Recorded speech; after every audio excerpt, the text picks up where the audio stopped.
त्या ठिकाणी घेत आहे. माझी सुप्रियाताई सहित सगळ्यांना त्यासाठी ज्येष्ठ वकील प्रकाश साळशिंगीकर आता आपल्यासोबत आहेत. आपण त्यांच्याकडून कायदेविषयक काही बाबी जाणून घेणार आहोत. सगळ्यात आधी आज जी सुनावणी झाली त्याबद्दल मी पहिला प्रश्न प्रकाश साळशिंगीकर यांना विचारतो. प्रकाशजी, आज कोर्टाने निर्देश दिले आहेत त्याच्याकडे तुम्ही कसं बघता आणि त्याच्याबद्दलचं तुमचं विश्लेषण?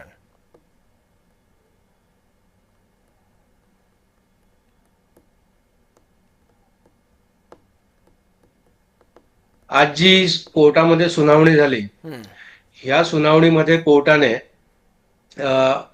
जे काही सरकारी पक्ष आहेत त्यांना, तसेच त्यानंतर जी काही पिटिशनर आहेत त्यांना, तसेच जे आंदोलक आहेत त्यांच्या वकिलांना सुद्धा कोर्टाने सविस्तर ऐकलं.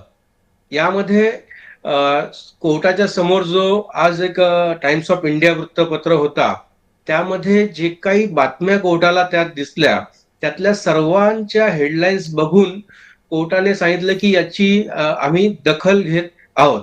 आणि आज जी ऑर्डर पास केली त्याचा सगळा उल्लेखही त्या आजच्या ऑर्डरमध्ये त्या सगळ्या हेडलाईन्सचा आलेला आहे. ही जी सुनावणी आहे ही नक्कीच त्यातनं एक चांगला तोडगा निघावा, चांगला मार्ग निघावा या दृष्टीने आज सगळी झाली. सविस्तर सुनावणी झाली. यामध्ये दोन्ही पार्टीजने आपापले म्हणणे मांडले. त्यामध्ये वेगवेगळ्या प्रकारचे व्हिडिओज, फोटोग्राफ्स हे कोर्टासमोर सादर केले गेले. त्यानंतर कशा प्रकारची अडचण ही लोकांना होते, कशा प्रकारच्या अडचणींचा सामना आंदोलनकर्त्यांना करावा लागतोय, या सगळ्यांची चर्चा तिथे झाली.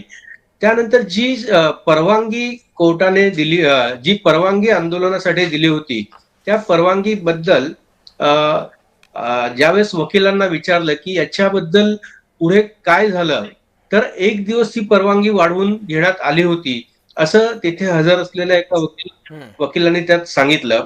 आणि त्यानंतर पुढे काय, तर याबद्दल कुठलंही उत्तर समोर न साळशिंगीकर, आल्यामुळे मला माफ करा, मला थोडंसं थांबवावं लागतं तुम्हाला, कारण ओबीसी बैठकीनंतर छगन भुजबळ आता बोलतायत. आपण बघूयात ते नेमकं काय म्हणतायत.